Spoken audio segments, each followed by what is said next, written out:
May sumpa raw ang isang isla sa Mindanao. At ang mga nabibiktima walang iba kundi mga turista. Ang nakakahalina kasing ganda ng probinsya. Marami ang nagpapaiwan na mga dating bisita. Ngayon doon na nakatira. Pinoy o foreigner walang pinipili dahil iba ang gayuma ng Siargao Curse. Truth or dare? Mula sa nakakahalina nitong karagatan, mga alon na parang idinuduyan ang sinumang magtampisaw. Katakam-takam ang mga pagkain. Sabayan pa ng mga hindi malilimutan kasiyahan. Aba, ang tanong, nakapag-Siargao na ba ang lahat? Anong sumpa ba itong sinasabing meron dito? Bakit napapaiyak ang mga bumibisita?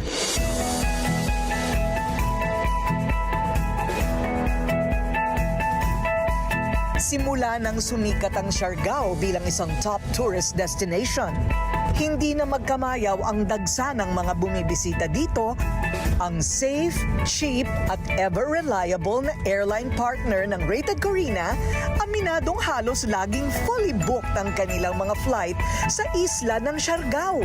Hassle-free daw ang pagpunta sa Dream Island ng lahat dahil may direct flight na sila doon. Sa mahigit 1 oras lang na biyahe sa Cebu Pacific, mararating na ang isla na inyong pinapangarap. Katunayan, noong nakaraang taon lang daw, mahigit 250,000 ang dami ng turistang dumating sa isla. Hindi lang mga mata ng mga first-timer ang mabubusog sa lugar na ito. Tiyak busog din ang tiyan sa kanilang mga pinagmamalaking pagkain. Ito ang ilan sa dahilan kung bakit binabalik-balikan ng mag-business partner na sina Ivy at Leda ang Siargao. Marso nito lang taon, nagbakasyon sa Siargao sina Ivy at Leda.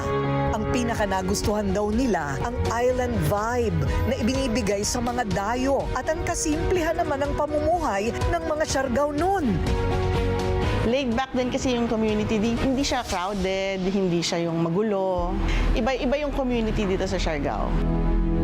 Hindi mo kailangang pumorma, hindi mo kailangang magbihis para maging presentable ka sa ibang tao. Kwento ng mag-partner, matagal na nilang binabalak na mag-relax at early retirement sa kani-kanilang mga trabaho at magtayo ng negosyo dito. Hanggang makalipas ang 2 buwan mula nang magbakasyon sila sa Siargao, biglang napagdesisyonan na muling bumalik sa isla, hindi na para mag-me time, kundi para dito na manirahan. Nagbakasyon kami ng March. Maraming friends ang nagulat, parang 2 months lang titira na kayo ng Siargao, parang ganun. Dami. Even my family, her family as well. Medyo nakakapagod din yung laging puyat, no? Health-wise, hindi. So, sabi ko dito, pwede tayo maging healthy kasi less fast food, di ba? Parang puro home-cooked meals dito. May kakaibang saya daw kasi silang nararamdaman nung una pa lang silang bumisita sa isla. Parang tinatawag silang bumalik sa Siargao. Animoy isang mahika na nanghahalina. Huwag iwan ang isla ng Siargao. Ito ang tinatawag na Siargao Curse ng mga taga roon. Bilang pagsisimula ng bagong yugto ng buhay ni Leda at Ivy sa isla, nagtayo sila ng restaurant na nag-aalok ng modern Filipino cuisine. Ito ang Yugto. Ang menu, pan-seared pork chop, ube cheese palitaw, at ang kanilang bestseller, ang crispy palabok. Nagbakasyon lang kami for 5 days and then after 2 months, we're back here na we're renovating this place na. We started Yugto kasi we're looking at a new Yugto of our lives. So parang bagong chapter. Ang sabi kasi nila kapag once you went here, parang babalik at babalik ka. Or ayaw mo nang umalis. Or ayaw mo nang umalis. Parang ganun siya. Ganun ang nangyari sa kanya na na-curse na siya ng Siargao. Pero Pag-amin ng dalawa, sugal ang kanilang pinasok.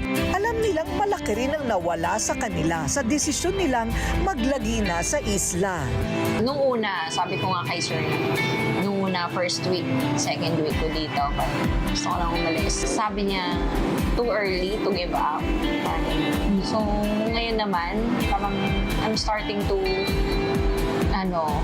love the island.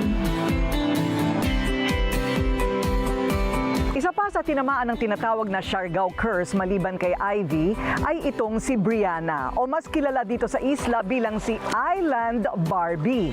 Kasi naman, sa ganda ng lugar na ito, sino ba naman ang kapag nagtagal ka dito, mapapaisip na dito na manirahan ng permanente? Hindi po siya turista sa Siargao dahil sa maniwala kayo o hindi, dito na siya sa isla nakatira. Siya si Brianna o mas kilala bilang si Island Barbie na taga-Amerika. Handa na ba kayo? Kung pagkain ang bumihag sa puso ni na Ivy at Leda, surfing naman sa Siargao ang pinakabenta kay Island Barbie. At dito sa pamosong Cloud9, madalas tumambay si Island Barbie. 10 ng mga turistang gustong maka-experience kung paanong mag-surfing. Ipinanganak at lumaki sa estado ng Michigan, si Brianna. Nagtrabaho siya bilang fitness instructor. Good morning, guys. It's currently 4:48. 2022 nang makita niyang isang post sa social media tungkol sa Siargao. Walang kaabog-abog, lumipad mula Amerika papuntang Pilipinas si Brianna. Simula daw noon, hindi na siya muling umalis pa ng Siargao. Kaya ang kanyang pamilya na naiwan sa Amerika nabigla sa kanyang naging desisyon na doon na tumira. I'm not gonna lie, I'm not a big fan of the way of life in America. So my initial plan was I was just gonna go with the flow. But even to my family, that was crazy. They were concerned about safety, but most people who thought it was just a vacation were supportive. But after a couple weeks and months, they're like, "When are you coming back? Like, what's happening?" And I'm like, "I'm extending. I don't know. Kahit pa siya'y foreigner, madaling nakapag-adjust si Brianna sa buhay sa probinsya. Hindi naging mahirap sa kanya na magkaroon ng mga kaibigang lokal na nagbansag sa kanya ng palayaw na Island Barbie.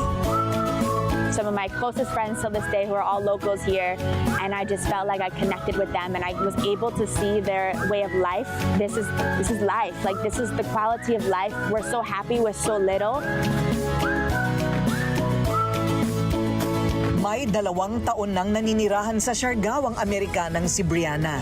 Pagtitinda ng ice cream ang kanyang pinagkakakitaan. Bukod sa kanyang pwesto sa General Luna, dito sa sikat na Katangnan Bridge, matatagpuan si Island Barbie na itinuturing na ngayong local celebrity ng probinsya. Handa na ba kayo kay Island Barbie? So, wow!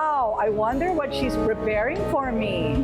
Do you usually serve yourself? Yeah, of course. Really? I mean, sometimes I'm not always here, like in the store, because this store is actually new. I started at the bridge, just selling. So, but I'm the only one who will ever sell at the bridge. Really? Yeah. You know,